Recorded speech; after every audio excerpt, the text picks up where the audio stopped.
Hello, Wonderhussy here in beautiful Death Valley at a place people have been telling me to check out for a long time. Okay, you can see we are high above the valley floor. Over there's Badwater Basin, formerly known as the lowest point in the Western Hemisphere. We're over here on the east side of the park, in the shadow of Chloride Cliffs. Okay, if you watched the video I made up at Chloride Cliffs, you might remember there's an amazing overlook of all of Death Valley and some really interesting old mining ruins. And guess what? Down here at the bottom, there's even more interesting mining ruins. Okay, this is called the Keane Wonder mine.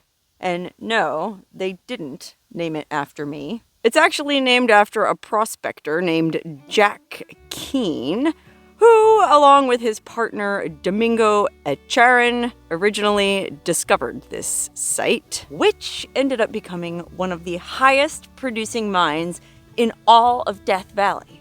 Okay, I don't know why they ended up naming it after Keane when, according to what I read online, Echarin is the one who first spotted the quartz outcropping that indicated that there might be gold in them thar hills. That's right, gold. Now, if you watched the video I made up at Chloride Cliffs, well, you might remember we hiked down to the Big Bell mine, which was up in that ravine somewhere towards the top. And you might remember that was a gold mine too. Well, apparently these guys, Keane and Echarin, discovered this gold outcropping, and I guess they named it after Keane because Keane Wonder Mine sounds better than Echarin Wonder Mine. I don't know. Anyway, it became one of the highest producing gold mines in the entire Death Valley area. At its peak in 1907, I think it was producing 70 tons of gold ore per day, and in its lifetime, it produced something like $650,000 worth of gold, which back in the days that it was operating, 1907 to 1912, I think is when it shut down. That was a lot of money. Okay, technically, I guess this site was mined all the way until 1942, but the heyday was back around 1907, the early 1900s. And you can see there's still pretty extensive ruins standing to this day. And there's a tramway leading all the way up this ravine, which is how they carried the gold ore from the mine itself down here to the mill. That's right, what we're actually looking at down here are the ruins of the Keane Wonder mill. The Keane Wonder mine is way up at the top of that tram. And according to what I read online, it's another 1.5 mile hike up to the top, and I'm not sure I feel like hiking 1.5 miles uphill just to go look in some dusty old hole. Lord knows I get enough of that every time I go to the gynecologist. And besides, as you know, if you've been watching my channel for any length of time, I'm not so much interested in the mines themselves as I am in the lives of the poor, hardy souls who worked them. You know, the guys who worked at this mill, who worked in this mine, and presumably lived out here in this crazy, harsh environment in Death Valley. Before the invention of air conditioning, I might add. I mean, you definitely had to be cut out of some pretty strong cloth to survive living in a place like this, doing hard work like milling and especially mining. In fact, according to what I read online, because of the extreme heat, they were only able to work this mine and mill at night. And so that's part of the reason why the little mining town that I guess once existed out here, and is probably more of a camp than a town, called Keane Springs, only lasted about a year. You know, it wasn't like one of those other mining camps where they ended up having hotels and a saloon and a post office and a newspaper. This sounded like it was a pretty rough affair, probably in most part thanks to the climate, but also thanks to the lack of water. And if you know anything about gold mining, well, you know that it's extremely water intensive, okay? You can see there's a big water tank standing here just around the corner from the mill. And there is a pipeline feeding it, leading, oh gosh, off into the distance across this extraordinarily barren landscape. And so if you're anything like me, you're probably wondering, well, gee, where does this pipeline come from? Well, I'm glad you asked, because that's exactly what I came here today to explore.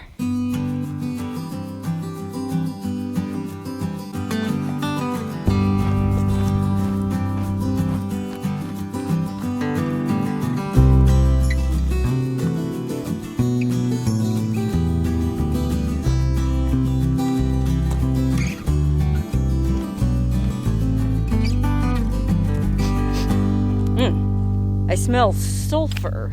That must mean we're getting near the source of the water. Yep, you can see some little grasses and even a trickle of a stinking, probably moderately toxic little seep coming out of the travertine. I think this is travertine. And you can see that there really isn't a whole lot to it, but there is enough to actually rise to the surface and create a sort of puddle. Look at that. Standing water in Death Valley. I'm tempted to taste it, but because of all the gold mining done in this area, it's probably contaminated with cyanide. And even if it wasn't contaminated with cyanide, well, it probably wasn't very good to drink to begin with. I mean, you can see the only kind of life this trickle is sustaining are a few scrubby little grasses. And that's probably because there's a high salinity. It's probably really salty, and well, not many forms of plant life can survive on extremely salty water. Still, as unpleasant to drink as this water must have been, it's still pretty impressive to see these little green grasses growing in the middle of this crazy, harsh, arid landscape. You know, it might not taste very good, but I guess it would save your life in an emergency. Imagine if you were stranded in Death Valley walking through the desert and you came across that foul little trickle. Boy, I know I would bury my face in that mud and not really care how many borates or how much arsenic I was slurping up. Really interesting. But I can hear you saying to yourself, well, gee, Wonderhussy, that's just a tiny little seep. That's hardly enough water to sustain an entire gold mining operation. And you're right. Believe it or not, this isn't all there is to the Keane Wonder Spring.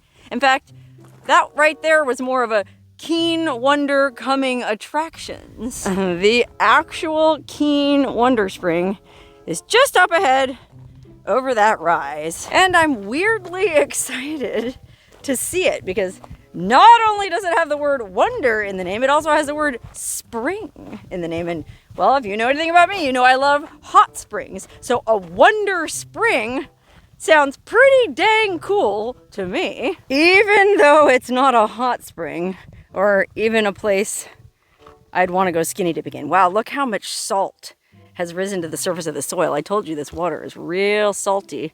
Oh, it's like a hard crust. Oh my gosh, look at that.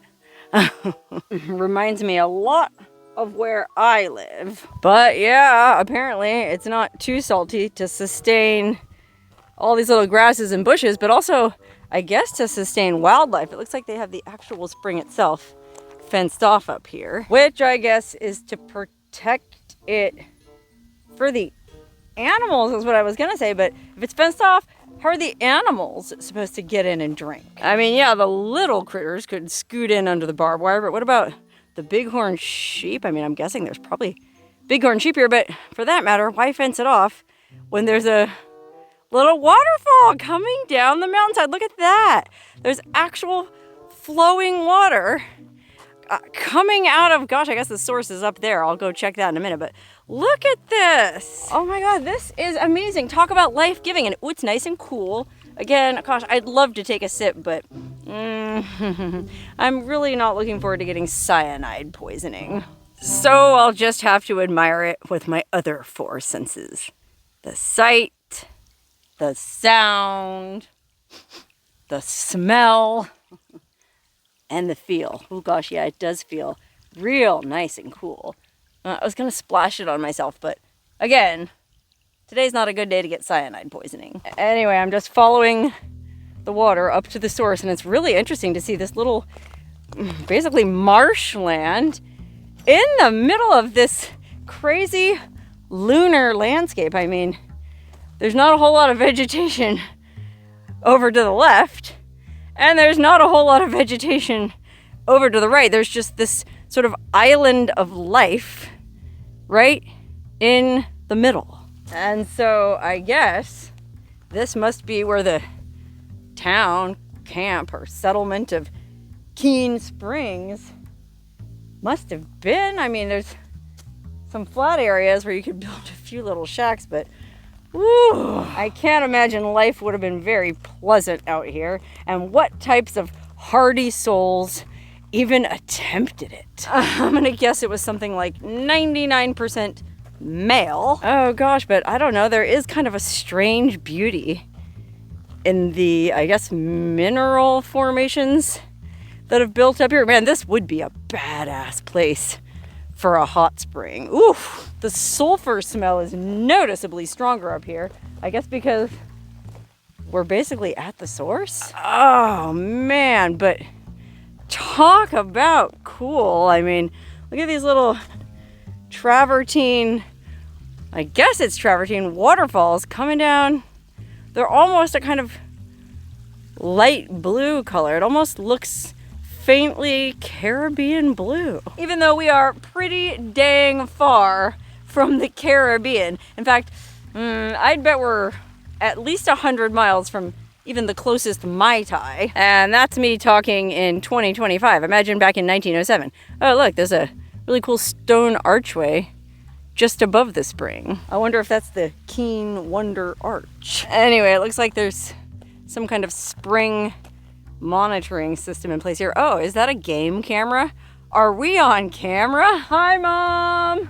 Hi, Mom. I guess they put that here to monitor what kinds of wildlife come down and drink from this spring, because yeah, even though that water might not be good for you or me to drink, apparently it doesn't bother the animals, and I don't know how that works with the cyanide in the water. If there even is cyanide in the water, maybe I'm making a big deal out of nothing and this water is absolutely fine.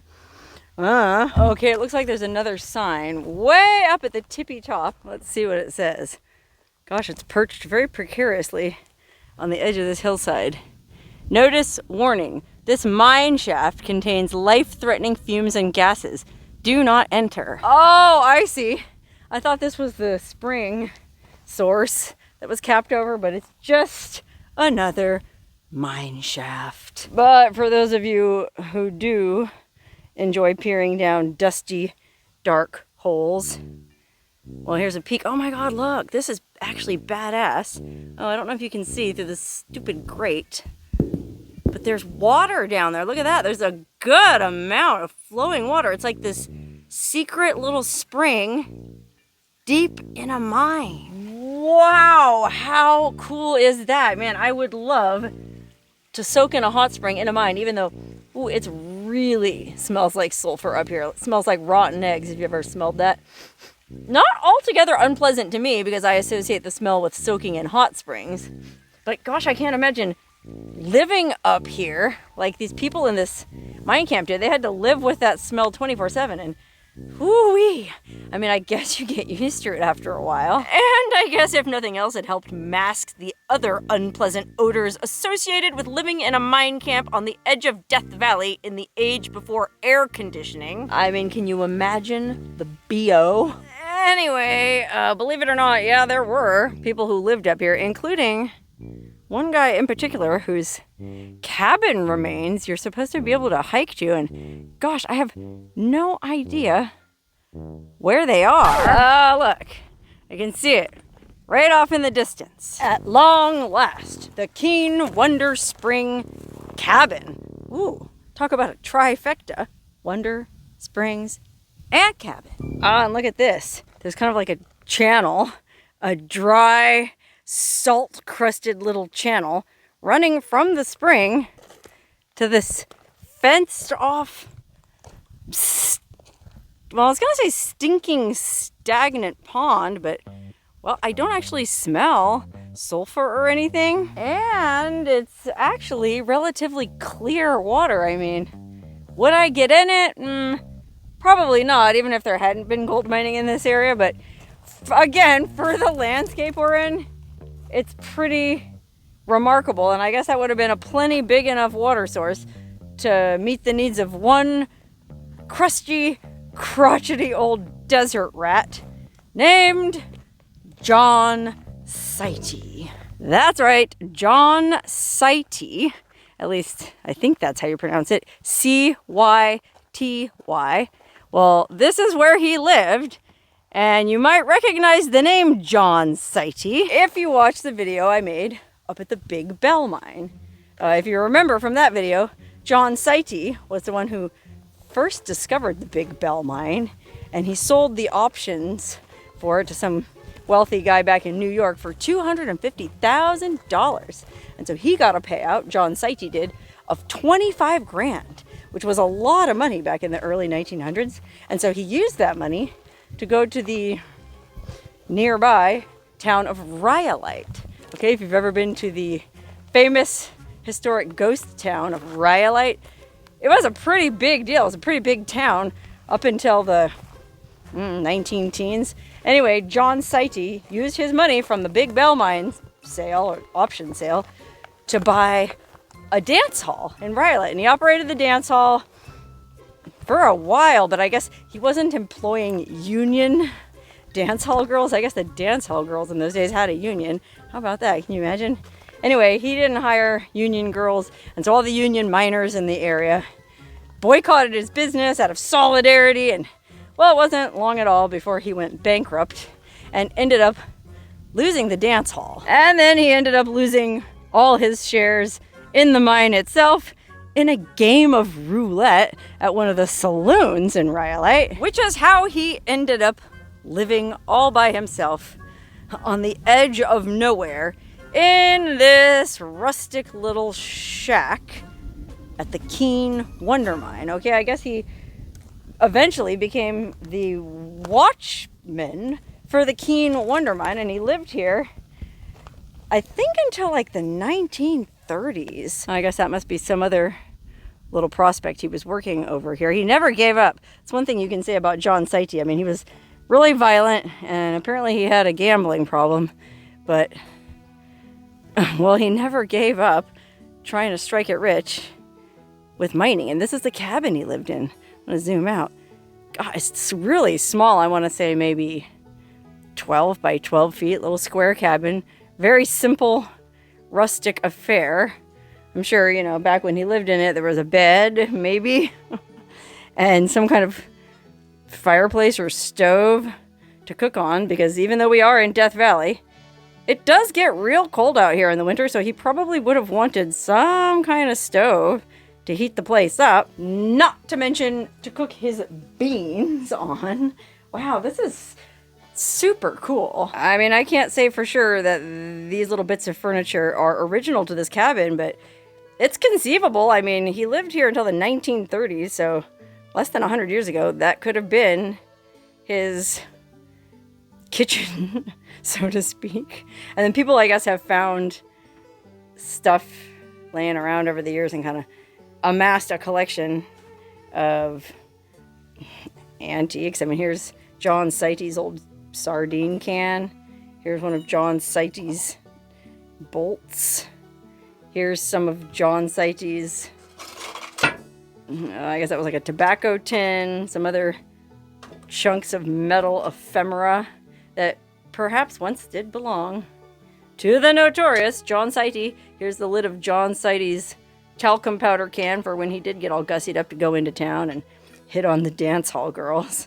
Well, that is the non-union dance hall girls. And then there's a kind of like a bookshelf here, and I don't know, maybe John Cyty really did enjoy reading and had a fine library of westerns, or maybe just western magazines. Or I don't know what else he would display on this fine bookshelf. Looks like this was maybe like a can of tuna or something. I don't know if they had canned tuna back then. Oh, this is like a section of... Oh gosh, what would this be? It's a bunch of pieces of canvas nailed together. A bunch. And like a big thick brick. Maybe these were John Cyty's old beer cans. How about that? Opened them with a church key. That's the way you used to do it, right? Oh man, I wish I had a beer with me or a ranch water. I would crack one open in the honor of John Cyty, who, well, I don't know that he was that honorable of a guy. He sounded pretty unpleasant, frankly. I mean, he was from Austria originally. He came over from Austria to strike it rich in the gold fields. So first he went to Bodie, the famous ghost town of Bodie. He went and tried his luck there. And then he went to Ballarat, another well-known ghost town on the other side of Death Valley. Tried his luck there. Then he ended up over here in the kind of like the area around Rhyolite is where he lived out the rest of his days. I just noticed it says NPS 06 on this piece of wood. So what does that mean? The National Park Service came out here in 2006 and shored up this old cabin? I find that hard to believe, but frankly pretty cool. I mean, I know the Park Service put the kibosh on any kind of mining in Death Valley. Well, back when this became, I think when it became a national monument in the 1950s, 60s, I'm not sure about that, don't quote me on it, but certainly when it became a national park in 1994, I think, somewhere around then is when Death Valley became a national park. So no more mining. It's cool that they leave structures like this Keane Wonder mine and mill still standing, and so I guess they decided that even these old cabins are worth preserving. It really blows my mind. I thought Death Valley was very anti-mining. So props to them for taking care of this place, because yeah, this guy, oh, that's right, I got distracted. He sounded like kind of a jerk. He had a real short temper. He's a little fella. I can't remember how tall he was. Unfortunately, there's no pictures of John Cyty anywhere online. So you have to use your imagination to picture what this guy would have looked like. He was short. He was Austrian, like Arnold Schwarzenegger. And he had a really short fuse. He had a temper. Got into a lot of fights. Ended up in jail for killing a guy up here at the Big Bell extension. There's the Big Bell mine, and there's another Big Bell extension mine that I guess he was prospecting around. Some other prospector showed up and laid claim to it, and they had some kind of duel, and John Cyty ended up killing the guy and went to jail for like a year and a half for it. But after a year and a half, they retried him and let him out because I guess they figured it was self-defense because it was a duel. I'm not sure, but anyway, he sounded like a rather unpleasant personality, so I think it's kind of cool that the Park Service went through the trouble to restore even this old desert curmudgeon's cabin. Look, here's some more little things people have found in the area around the cabin and then displayed on the window. Look, it's a little wheel, little caster from John Cyty's office chair. Can you imagine John Cyty sitting in an office chair? I certainly can't. You know, I think I'm going to use AI to generate an image of what John Cyty must have looked like. I'll put in short, angry, Austrian gold miner from 1907 who murdered another prospector in a duel. I don't know. What do you think? Anyway, that's pretty much all there is to the Keane Wonder cabin, aka John Cyty's shack. Oh, look, it looks like he had some kind of rainfall catchment system into this metal barrel. I can't imagine he would have collected any rainfall. I mean, this is Death Valley. What does he get? Like something like 0.2 inches of rainfall a year? But isn't that what that looks like? I mean, there's this gutter on the edge of the roof leading into that barrel. I don't know what else it would have been put up there to collect. Here's John Cyty's fire pit. Just kidding. It's some old piece of mining equipment that's full of all kinds of crazy crap. Here's John Cyty's grapefruit juice can. Here's the lid to John Cyty's Vienna sausages. I don't know. Anyway, here's John Cyty's personal work-ins, I guess. This is where he was Still trying, after all his failed attempts to get rich, to make some kind of money here. Oh, I guess, was this... Gosh, I don't know anything about mining wreckage. Is this the ruins of an old mill? He was milling something here, and so his mine must have been even farther up the mountain? I guess so, because I don't see a mine shaft or a mine adit anywhere around here. So he must have had some kind of diggings up higher, and then he processed whatever he dug out of the ground here. And well, hopefully it was enough to at least buy him some Vienna sausages and the occasional beer. I can't imagine that he made that much money out here. I mean, yes, the Keane Wonder mine was one of, if not the biggest producing mine in the entire Death Valley area, but I don't think John Cyty ever really made that much money. I mean, when he did, he had the unfortunate habit of gambling it away. Anyway, believe it or not, John Cyty's mill, cabin, and Wonder Spring aren't the only other things I want to check out here. That's right, there's one more thing I want to check out in this general area before I leave, and it's something that a viewer submitted to me and said I should go check out. Now, I looked at it as close as I could on Google Maps in satellite mode and Google Earth Pro in 3D satellite mode, and it didn't look like there was anything there to me, but it's only about a half-a-mile hike from where I parked. So I figure, why not?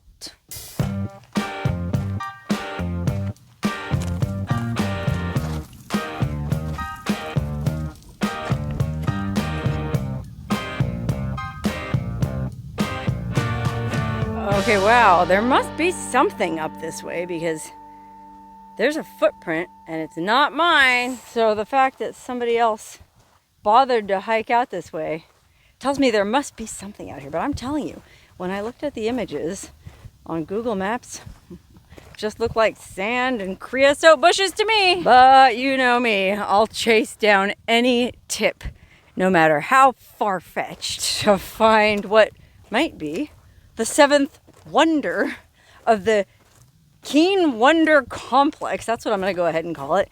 We already had the Keane Wonder mine and the Keane Wonder mill, and then we had the Keane Wonder spring and the Keane Wonder cabin. Okay, maybe not 7 wonders, but this could be the 5th wonder. Okay, according to my downloaded map, we're coming real close to this place, and you can see there is some detritus of something that was going on back here. Oh, look, John Cyty's bed. Now, how do you suppose this bed ended up so far away from his cabin? Well, this is actually amazingly comfortable after all these years. The springs still hold, just like they did when John Cyty used to get them squeaking. You know, when he brought one of them dancing girls in from Rhyolite, managed to lure one of those non-union dance hall girls out to his miserable little shack on the edge of nowhere. I doubt that ever happened. Well, maybe this wasn't John Cyty's bed after all, but wow, it's in remarkably good shape after all these years, especially considering it's sitting right in the middle of a wash that must see ungodly torrential waters every monsoon season. Remember, Chloride Cliffs is up at the top there, and well, if you watch that video, you remember how steep a drop-off it is. Okay, well, this thing is supposedly on this side of the wash. I mean, according to the spot I have pinned on my map, we're basically like right on it. But I sure don't see anything out of the ordinary at all, other than that rusty old bed, which is just a little bit downriver from here. So maybe there was, you know, the person who sent me this coordinate hasn't been out here for a long time. So maybe back in the day, there was some kind of little cabin or something there, and it just got washed away in a flash flood. I mean, that would certainly explain this old board and the rusty old Keane Wonder bed, which is what I'm gonna go ahead and call it. And then I guess it also explains what I'll call the Keane Wonder trash heap, or as you might prefer to call it, the Keane Wonder midden. Anyway, that's pretty much it. It looks like there was some kind of lonely little camp here at one time. Apparently right over there. But it all got washed away in the Keane Wonder monsoon. Which, okay, if I'm being generous, I guess we can call the bed the fifth wonder. And the trash heap the sixth wonder? I don't know, that's stretching the wonder analogy pretty dang far. And as far as the seven wonders go, well, I can't even stretch my imagination far enough to come up with a seventh wonder. Unless I'm it. I'm here right now at the Keane Wonder Complex, and I am, some might say, something of a wonder myself. So maybe I am the seventh wonder of the Keane Wonder Complex. Sorry to disappoint y'all. I was hoping there was something better here too.